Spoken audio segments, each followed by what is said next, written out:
I'm just on here wondering if anybody's feeling the same way I'm feeling. I'm from Illinois, and I feel like the gas prices and the electric bills and the prices of food is just so overwhelming anymore. Like, I'm wondering if anybody else is feeling. Let me ask you a serious question. What happened when people vote for a leader believing life will get more cheaper, but suddenly the price of food, groceries, and everyday living start exploding? Right now across America, many mega voters, you know them, many mega voters who were once supported Trump are starting to face a harsh reality. Groceries are getting more expensive. Families are struggling at the checkout line, and suddenly many people are asking, did we make a mistake? But there is a deeper story here, a story that Black Americans have been warning about for years. Before I go any further, I want you to watch some clips very carefully. Listen to what these mega voters are saying. Look at the frustration on their faces. Pay attention to how they talk about grocery prices and the economy, because once you see those clips, this reaction I am about to give will make a lot more senses. Let's go ahead and watch it. I'll be waiting. I can't handle this, y'all. This is crazy, yo. I didn't think this was about to affect me like this. But our neighbor's school, y'all know I work at a school. Fuck.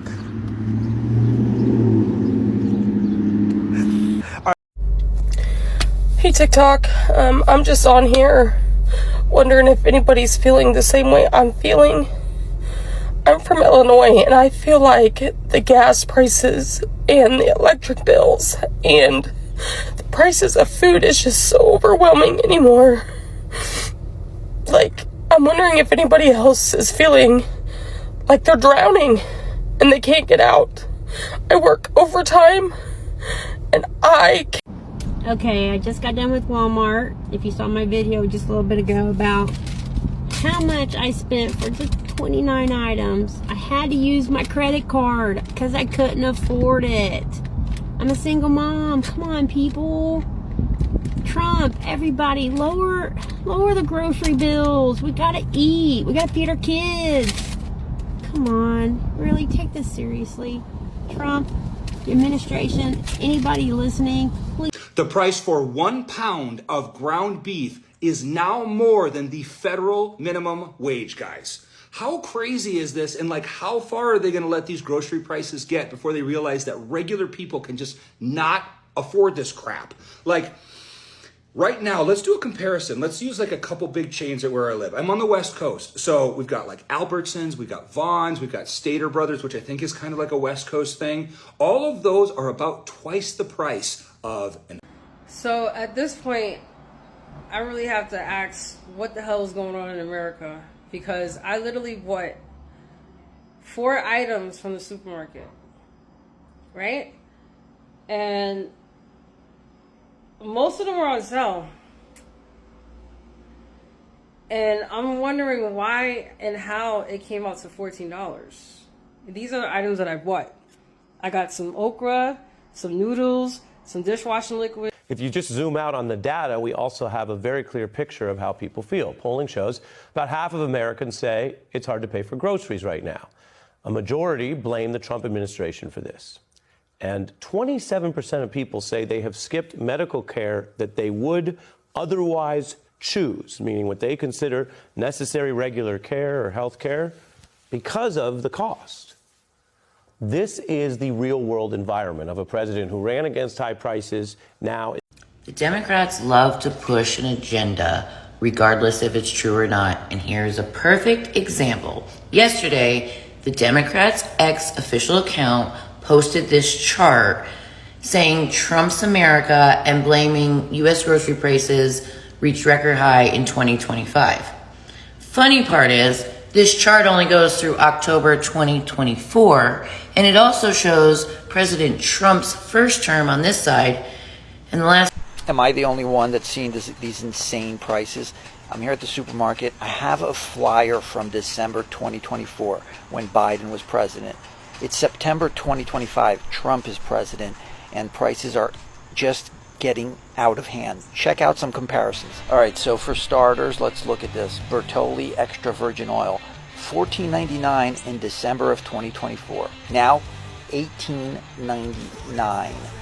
That's $4 more for this. I voted for him for lower grocery prices. He promised me cheaper prices on groceries.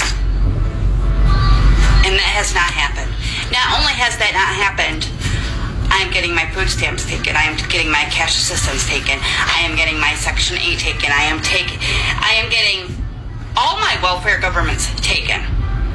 I will end the devastating inflation crisis immediately, bring down interest rates, and lower the cost of energy. We're going to bring those prices way down. A vote for Trump means your groceries will be cheaper. Groceries, cars, everything. We're going to get the prices down. Starting on day one, we will end inflation and make America affordable again. No. Egg prices are soaring. Last week, the average wholesale price for large white shell eggs reached $8 for a dozen. This is wholesale. Retail, it's higher than this. The previous all-time wholesale price was $5.46 back in December 2022. How much are eggs retail right now? Right now, probably $11, $12, $13, $14. Which ones you want? Brown eggs, you want free-range eggs, etc., etc. But they're in the low teens right now. We can't afford a cup of coffee anymore because of Donald Trump. Donald Trump's tariffs have made coffee prices go up 20%. I've been saying all along, tariffs are taxes. Families can't afford groceries. Now they certainly can't afford coffee. Bottom line, Trump's tariffs are hurting us. And I won't let that happen as your next governor. Heard from one woman who even said that the same basket of groceries that she regularly buys has now effectively doubled. Take a listen. I feel like the prices are ridiculous now. It's to the point where it's going to be harder for people to shop because the prices are just insane. Literally, yes, because last week I literally for the same amount of stuff that I bought, I literally paid like maybe $30-40, and now it's like $75 for like 3 bags of groceries. It's like completely insane.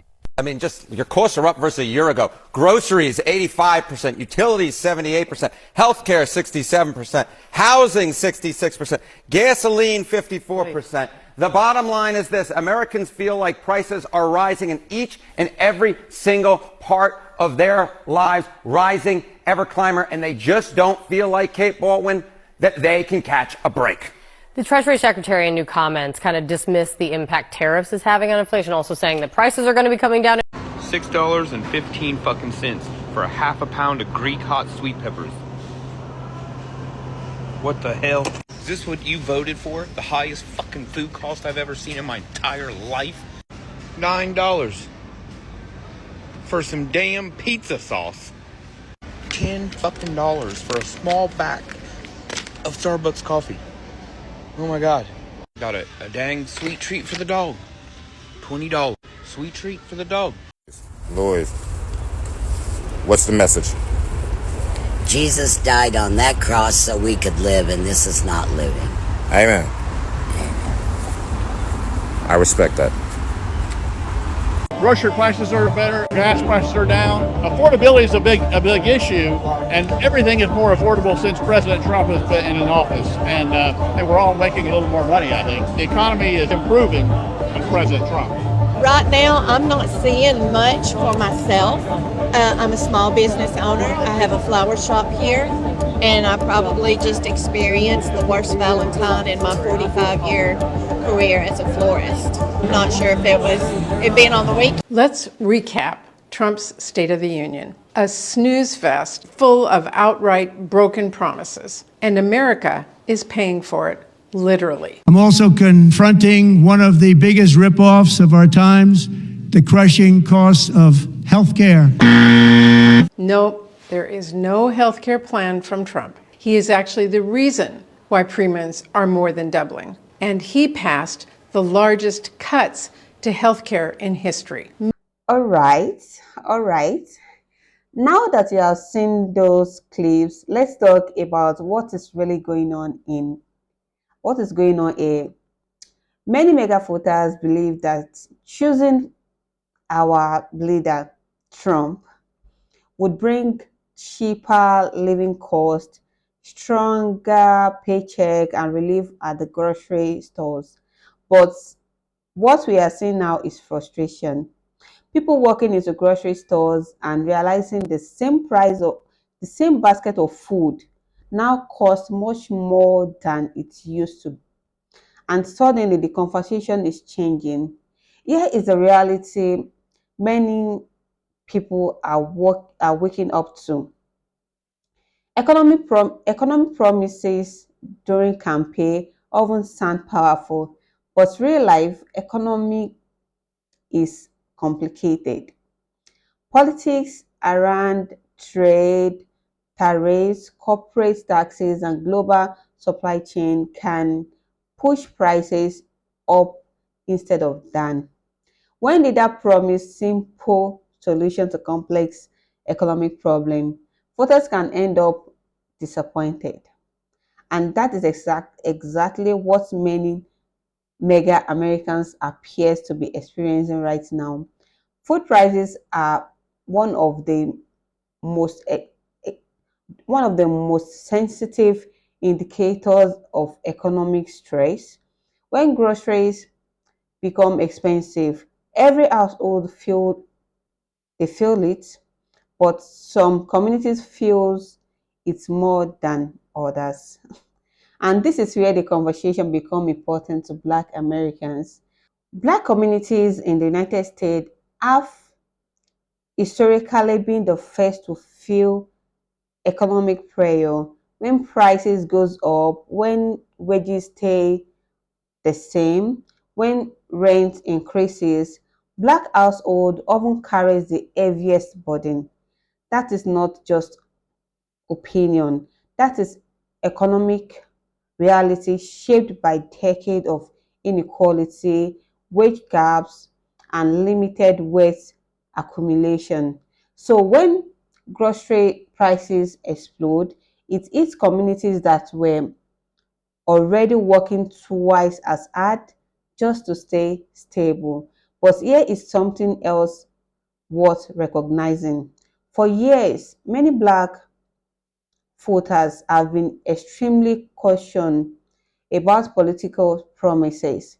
There has always been skepticism, questions like, who does this policy actually help? Who benefits from this economic decision? And most likely, these are why that skepticism exists. Because when policies fails, the consequence land hardest on communities already dealing with economic challenges. Another thing people need to understand that is that economic frustration often reveals deeper political lesson. Many mega voters focus on campaign slogans instead of long-term economic strategy, but economic systems do not change overnight. Food prices depend on global trade, fuel costs, supply chain, and agricultural policy. And when those systems shift in the wrong direction, the results appear at a grocery store. You see it in the price of bread, the price of eggs, the price of rice, the price of meat, and suddenly people realize that campaign promises do not always match economic outcome. But there is an important message for Black Americans watching this. Moments like this remind everyone why political awareness matters. Voting decisions affect everyday life, not just headlines, not just pitches, but the real cost of living. Black communities have long understood that political choices directly affect housing, healthcare, education, and food security, which is why many black voters tend to examine policy more carefully before believing economic promises, because experiences has taught them something powerful. Economic policy can either protect vulnerable communities or make life harder for them. Now, to be clear, economic challenges affect everyone. But the lesson here is about accountability. If mega voters feel they made a mistake, that realization that is very important. Democracy depends on people learning from outcome. When policy rises, cost instead of lowering them, voters have the right to question leadership. And that question is part of a healthy political system. But moving forward, mega voters must also look deeper than slogans. They must examine the policy behind the promises. At the end of the day, the situation is bigger than one politician. It is about understanding how economic decisions affect everyday life. The price of grocery may seem like a small issue, but for millions of families, it's determined whether they can feed their household comfortably. And when mega voters start realizing that promise didn't match reality, that moment of realization become a powerful political lesson, especially for communities that have been warning about economic inequality for decades. Now, I want to hear from you. Do you think mega voters are truly starting to realize that they made a mistake? Or do you think grocery prices would have increased no matter who was powered? Drop your thoughts in the comment below. And if you want more breakdown like this about politics, economic, and the real impact on everyday people, make sure you like this video and subscribe, because on this channel we don't just follow headlines, we break down what those headlines actually mean for the people. And trust me, the conversation about the economy is only just beginning. See you all in the next episode.